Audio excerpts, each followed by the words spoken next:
morning, students.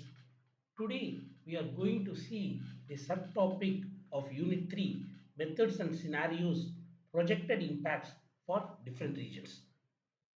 Introduction. Climate change and water resources. Freshwater resources are among the most vulnerable component of Earth environment under climate change. This freshwater is mainly interrelated with the human. Okay, because of the climate change, the highest component which has been getting affected is freshwater resources. That's what we have seen in the last lecture. The climate projections and observational records provide strong evidence of significant impact on river flows, glaciers, groundwater, and water quality. Human societies and ecosystems are directly affected, especially in regions where agriculture, health, and industry rely on stable water availability. This lecture introduced methods for assessing the impact, scenarios for projecting change, and regional case studies for adaptation planning. Assessing climate change impact. Climate change impacts on hydrology are assessed using the models, scenarios, and empirical observation. The main objective is to simulate river discharge, groundwater recharge, flood risk, and drought likelihood under altered precipitation and temperature patterns. The key tools include the hydrological models, climate models like general circulation models, GCMs, and regional climate models, RCMs, downscaling, downscaling techniques, and paleoclimate analogs.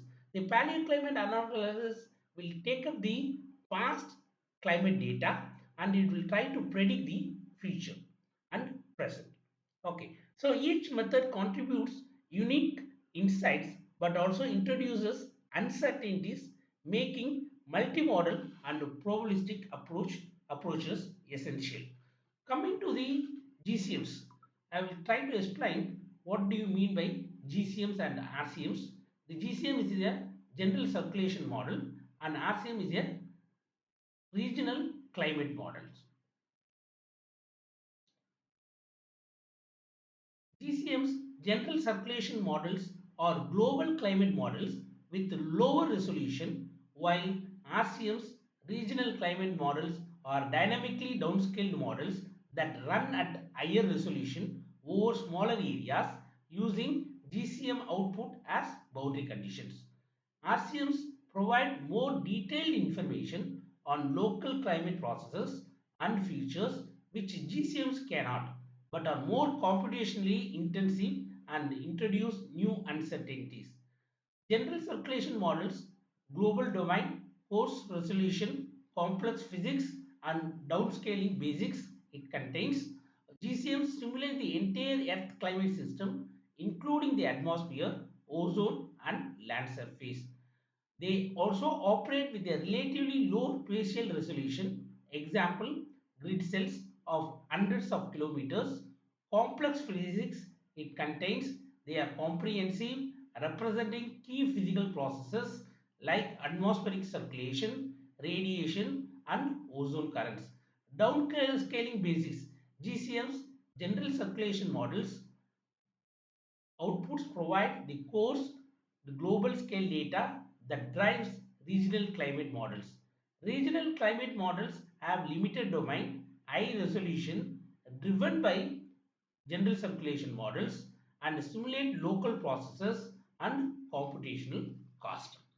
Coming to the hydrological models stimulate the water cycle including rainfall runoff process, evapotranspiration, infiltration and groundwater recharge.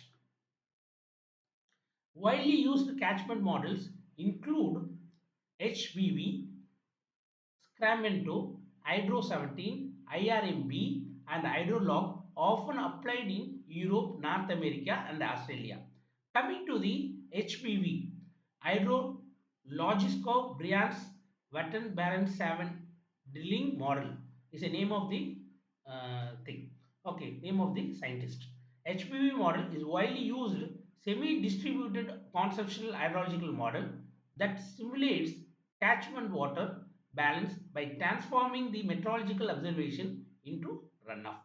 So this model is a this model simulate the catchment water balance by transforming the meteorological observation into runoff. This is the advantage. This is the this this particular model, HV model, simulate the catchment water balance by transforming the meteorological observation into runoff. It processes inputs like precipitation and temperature through routines for snow accumulation, melt, soil moisture accounting, and river routing to generate daily or hourly runoff simulations. How HVV model works. The model operates on a catchment scale, dividing into sub-basins with varying elevation and land use. It simulates hydrological processes using a series of routines: snow routine, interception routine, soil moisture and response routine, runoff and routing routines. So the key features and application of this model: conceptual model, semi-distributed and continuous simulation. The application: runoff simulation and hydrological forecasting. Okay, runoff simulation can be carried out by HPV model, and environmental change assessment and climate impact studies and flood forecasting can be carried out by this HPV model. Similarly, the other models have its advantages. Okay, I just leave it to you. Just go and explore this type of models. What it predicts, what is the data input that's supposed to be given to the for this model. The example rainy flow model analyze the rain basin's monthly water balance, the strength, detailed water resource estimation, limitation, the strong regional bias in application, and limited data for developing regions like Africa and South Asia. The atmospheric models, general circulation models, simulate the entire climate system, providing projection for temperature, rainfall, and extreme events. They are essential for large-scale understanding of climate impact on water resources. General circulation models have improved resolution and better representation of land ocean atmospheric interaction. Challenges include insufficient resolution 100 to 300 km, poor simulation of regional rainfall pattern, and variability in precipitation projection across models. In ENSO events that we have seen in the Unit 1, ENSO, tropical cyclones and monsoon remain difficult to capture accurately. So these atmospheric models find it very difficult to capture the tropical cyclones, and monsoons remain difficult to capture accurately. Regional climate models and atmospheric ozone general circulation models, AO, atmospheric ozone general circulation models, provide finer scale insights. Regional circulation models allow localized projection such as monsoon variability in Asia or drought intensification in Australia. So regional circulation models will be able to predict the things. Okay, all these models, hydrological models, okay, it will be able to predict the runoff, whereas the circulation model will be able to predict the monsoon variability in Asia or intensification of drought. Okay, these all help you by means of this models. However, they depend heavily on the driving GCFs, general circulation model, meaning errors at the global scale cascade into regional results. Contradictory projections across models increase uncertainty, making ensemble modeling crucial for reliable regional adaptation strategies. Downscaling techniques. General circulation models produce coarse results unsuitable for basin scale water studies. Downscaling bridges this gap. Dynamical downscaling, statistical downscaling are two types. This uses downscaling, dynamical downscaling uses nested regional circulation model to increase resolution, whereas the statistical downscaling build empirical relationship between the large scale atmospheric variables and local climate data. Challenges include dependence on quality of historical observation and general circulation model outputs. Downscaling must incorporate both mean and variability changes to improve the prediction reliability. So what is the advantage of going for this type of models? To predict the output, okay, in future, either means of for hydrological modeling, or it may be a climate modeling. Okay, so please try to understand the advantages of having a modeling if we could be able to predict the future climatic conditions. Okay, paleoclimate studies, as I told you, it depends on it takes the data of the past data, use past warm or wet provides, okay, as analogus for future climate scenarios. So to predict the future, we will use the past data. One of the limitation of this paleoclimate studies is that it will take out the boundary of the past climate data, so that is a main disadvantage of the limitation of these particular models. Past climate boundary conditions differ from projected future conditions, limiting direct transferability. The advantages are offers insight into long-term hydrological responses. The application studies in the former Soviet Union, New Zealand, and South America still valuable for comparative analysis of resilience and vulnerability of water systems. Uncertainties and knowledge gap. So the major uncertainties arise from precipitation projection, most critical, limited general circulation model adapt capability in simulating current rainfall patterns, poor understanding of coupled atmospheric hydrological process, inadequate observational data, especially in Africa and South Asia. Groundwater studies are particularly scarce despite being important in many regions. Recommendation: improved observation, probabilistic risk-based approach, and stronger integration of hydrology into climate models. So the limitation, what they mean here is poor understanding of coupled atmospheric and hydrological process. So the atmospheric and hydrological process, that understanding is supposed to be is very weak, that need to be known. So this is the uncertainties of and knowledge gaps of this particular type of models. Scenarios. Scenarios represent possible future socio-economic, demographic, and technological developments influencing the emission and climate. They are not prediction but structured narratives of plausible futures. The IPC Spatial Report on Emission Scenarios SRES Spatial Report on Emission Scenarios remains central for climate studies. Scenarios guide hydrological models to simulate the impact on water system across different development pathways. Coming to the SRES scenarios families, A1 rapid economic growth, global population peak mid-century, advanced technology adoption. Subgroups are A1 F1 fossil fuels, A1T non-fossil, A1B balance. For us, A2 heterogeneous world, continuous population growth, regionally focused development, slow technology diffusion. Coming to B1 and B2, B1 is a sustainable development, population peaks mid-century, then declines, service information economy, clean technologies, whereas B2 local sustainability, slower population growth, then A2 intermediate economic growth and modest technology shift. Okay, hope you understood what for we are doing these things, and I mean the modeling, and we are just finding out the scenarios. The post SCR scenarios emerged after 2000, reflecting updated knowledge of aerosol emission, energy transition, and mitigation policies. Global projections.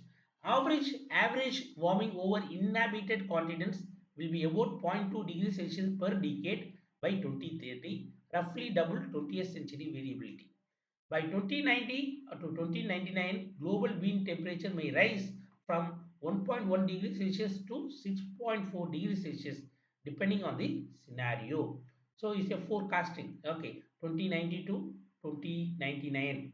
Okay, precipitation is projected to increase the high latitudes and tropical zones but decrease in mid subtropical regions. So the rainfall like subtropical regions will have a less rainfall, whereas the high latitude and tropical zones will get a more rainfall. That is a precipitation projection.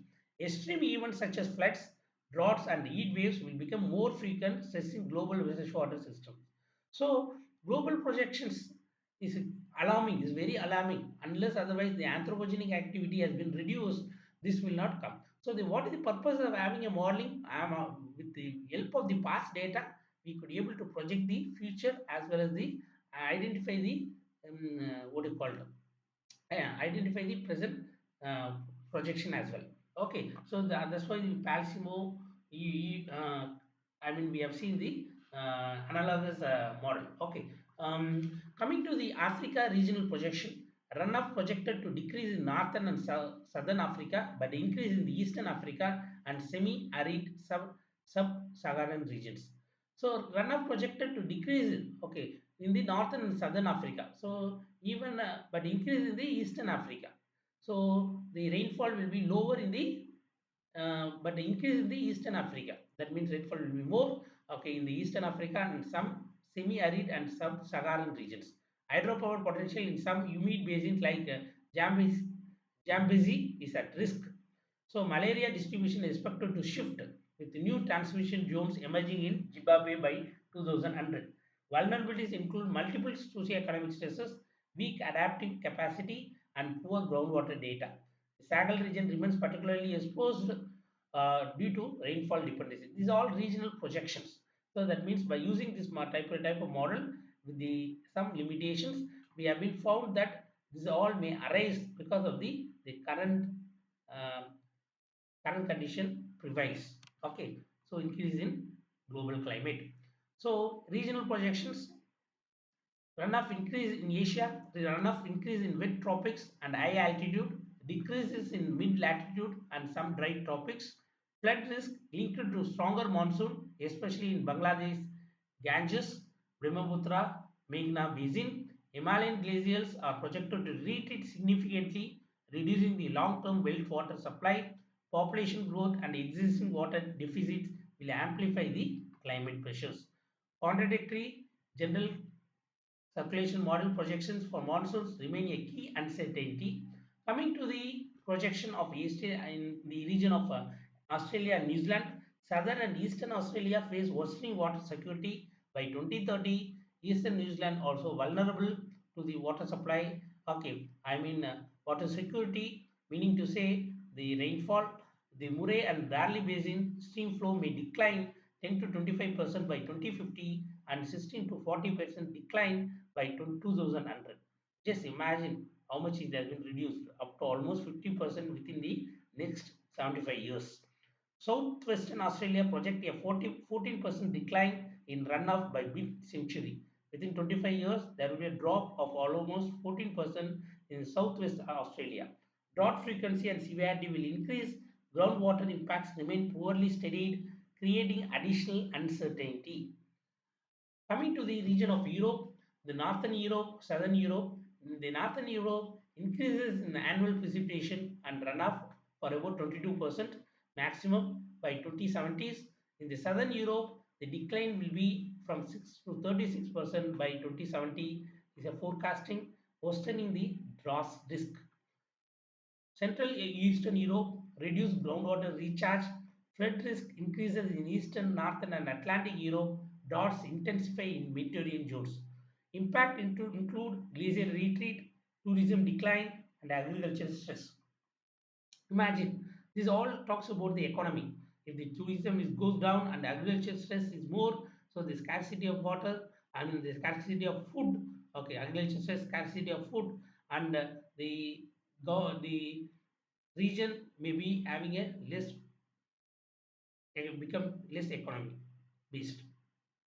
Latin America, warming projected at 1 to 4 degrees Celsius and 2 to 6 degrees Celsius by 2100. Extreme dry season expected in Central America. Tropical glaciers in Colombia and Peru may vanish within decades, cutting hydropower supply. So, by using this model, okay, regional circulation model, regional climate model, and general circulation model help you to predict all these features of different regions, and along with that hydrological models will also help you to identify the flooding conditions, flood quantity, and so on and so forth with the past data. Malaria risk shifts southward despite some reduction in Amazon region. Water stress exacerbated by rapid urbanization, agricultural demand, and weak governance structures. Coming to the North America, southwestern USA declining annual precipitation, whereas the Canada and northern USA increasing precipitation.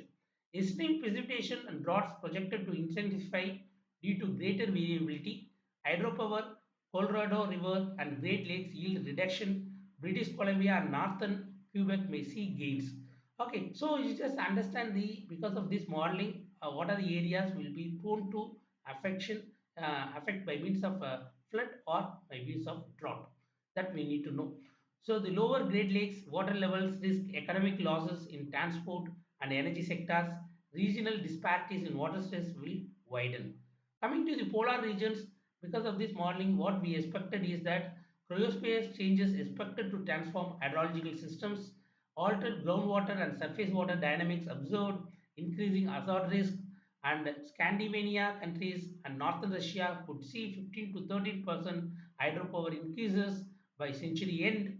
Yearly and profound changes make polar regions critical indicators of global climate impacts, ecosystem and indigenous community vulnerabilities remain high.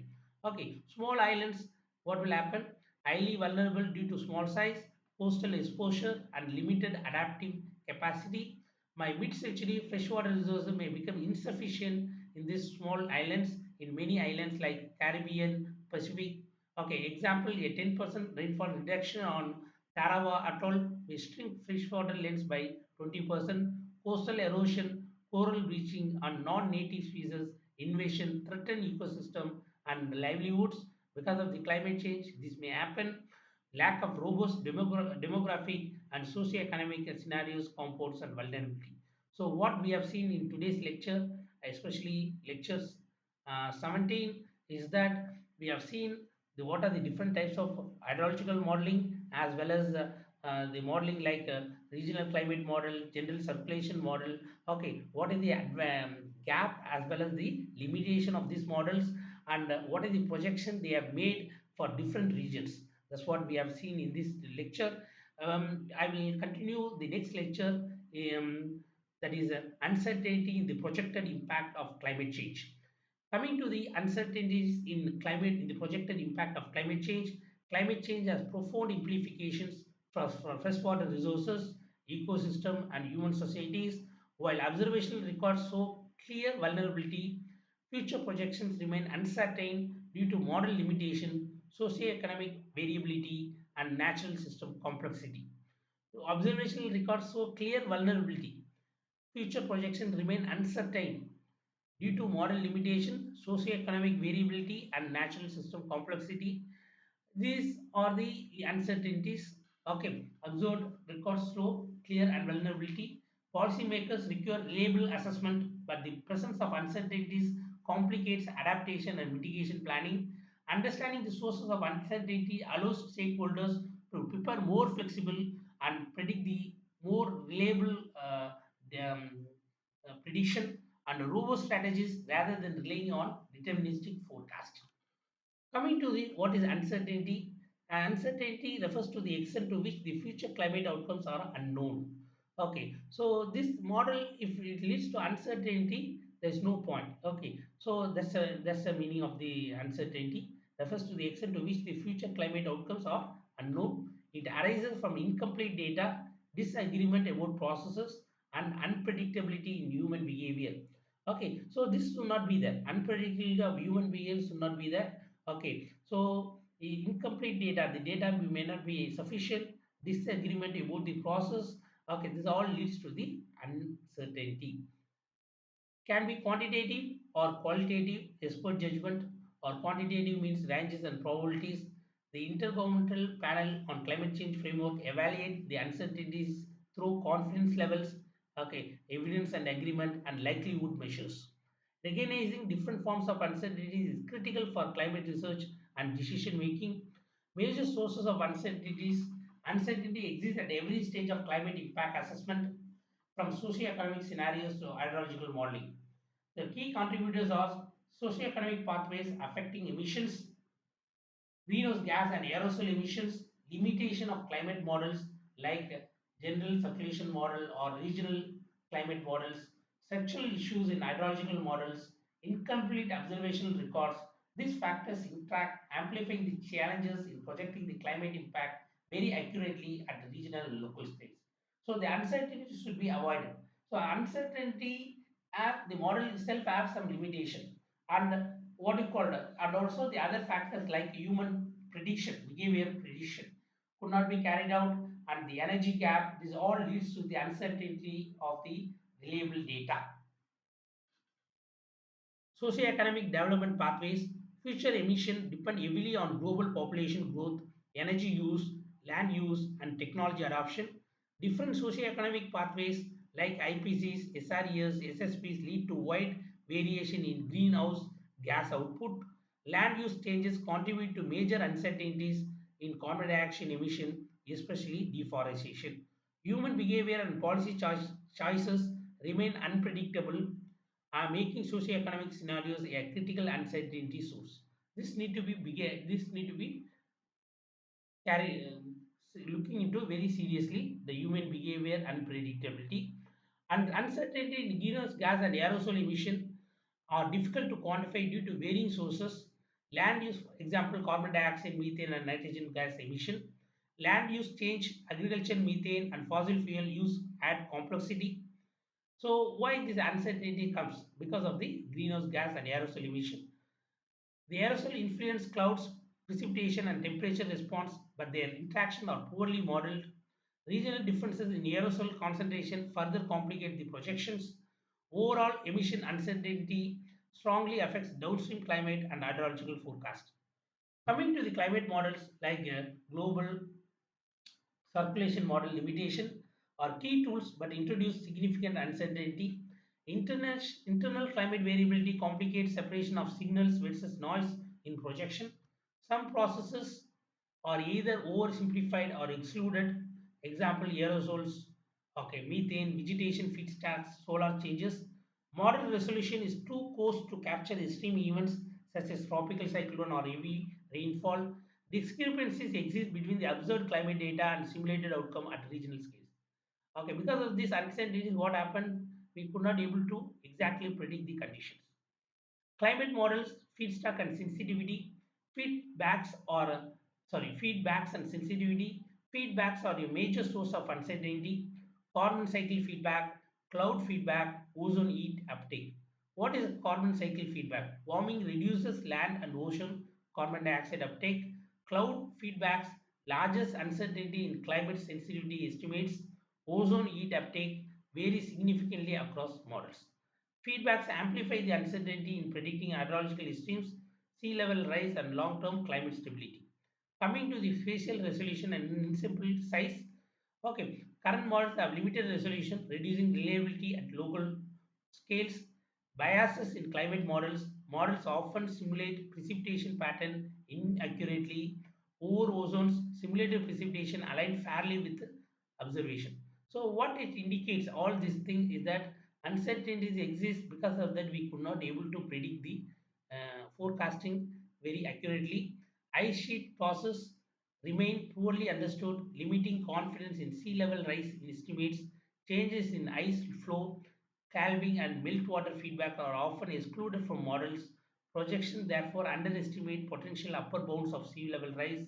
This affects long-term planning for coastal infrastructure and water resource management. Uncertainty in ice sheet dynamics highlight the importance of continued cryosphere research.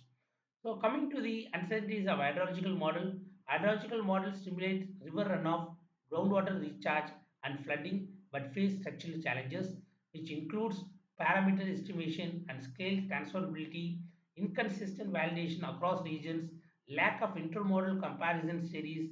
Hydrological models must become more physically based with measurable parameters to improve the credibility under its climate change conditions. Coming to the scale mismatch and downscaling issues, GCM's outputs are too coarse for catchment level hydrological studies. Downscaling helps but introduce additional errors, temporal resolution problems. This leads to underestimate of extreme events like flood and drought. Developing robust downscaling approach remains a research priority for water managers. Observational data limitation, data scarcity. Developing countries, particularly in Africa and Asia, lack sufficient hydrological records. Hydrometric data sets are often too short to capture the full estimate variability. Monitoring extreme events require long-term high-resolution data sets which remain rare.